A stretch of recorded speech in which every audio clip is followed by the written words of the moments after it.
Hello, today we want to talk about the #1 way for college students to take notes across America. It's known as the Cornell note-taking system. And for the typical college classroom, this serves a student very well.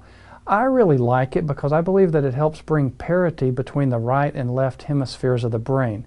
I've even heard it said that right brain, left brain balance is the key to all problem-solving techniques. And as we're trying to get students to think more critically, I think it's a very important tool for students to understand and apply. You can argue whether or not a person is dominant or exclusively dominant in the right or left hemisphere of their brain. That's probably a discussion and a debate for the future. I just am a firm believer again that there are strengths and weaknesses that are inherent with people when it comes to how they bring in and process information. The great thing about Cornell is it forces you to work with both your strong and weaker areas. So what you do here is you take a typical notebook paper, and you have the red margin line running from top to bottom. What you want to do is divide the paper from right to left. So about 2 to 2.5 inches from the left margin, just draw a line all the way down the page.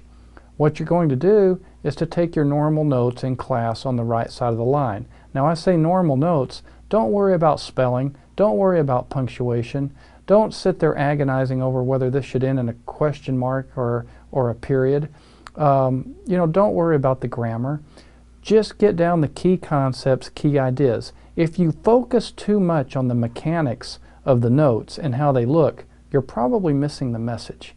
And I've seen some very good students get into class and think that they had to write down everything, that they had to capture everything that the instructor was saying.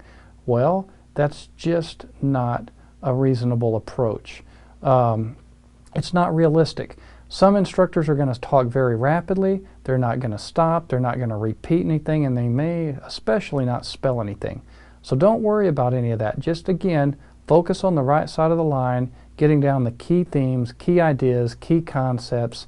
Don't worry about spelling, punctuation. You can always doctor that up later. Now, we apply the process of reduction just like we do in math. You take what is on the right side, those words, and reduce them to as few words as possible on the left side of the line. This kicks in that hemisphere of the brain that is logical, orderly, step by step. Omit the adjectives, omit the adverbs, use mainly nouns and verbs on the left side of that line.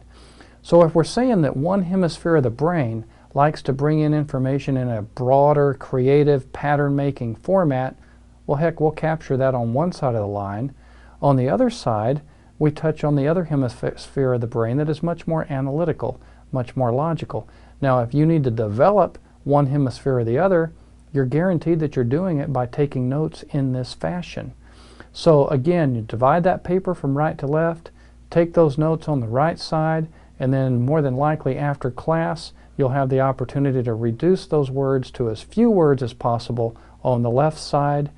You're trying to bring parity between the two hemispheres of the brain as you are applying it to a given set of information.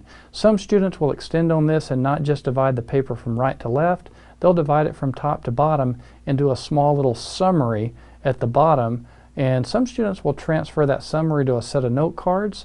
That set of note cards will constitute their 5 to 10 minute daily review that we have alluded to in other recordings as it relates to OK4R, SQ3R, and some of those study methods.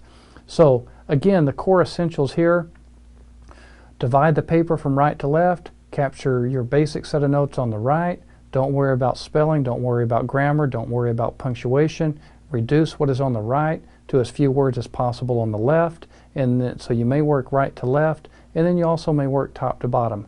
I've known some students that have refined this. They've gotten so good with this that they could take 100 pages of notes and reduce them to 10 pages. And let me tell you, when you run into comprehensive final exam scenarios, which you will in college, anytime that you can reduce 100 pages to 10 pages and not lose any quality, you're very well served. So you're working with that 80-20 rule again. 80% of what you're going to need to know is only going to come out of 20% of the material. Cornell note-taking is just one method that helps you achieve that, helps get you there. It's like any other skill. It's like throwing a baseball or riding a bike. The more you refine it, the better you get. I personally feel very strong about this method, have applied it myself as a student. I was never good enough to be able to work the right and left sides of the paper in class. I usually had to wait till after class to work the left side. I've known students that got in, got after it, and could do both. And that would be a great goal for you to have. So I hope this helps. I hope that this adds another tool to your academic toolboxes, all in the name of student success. Thank you.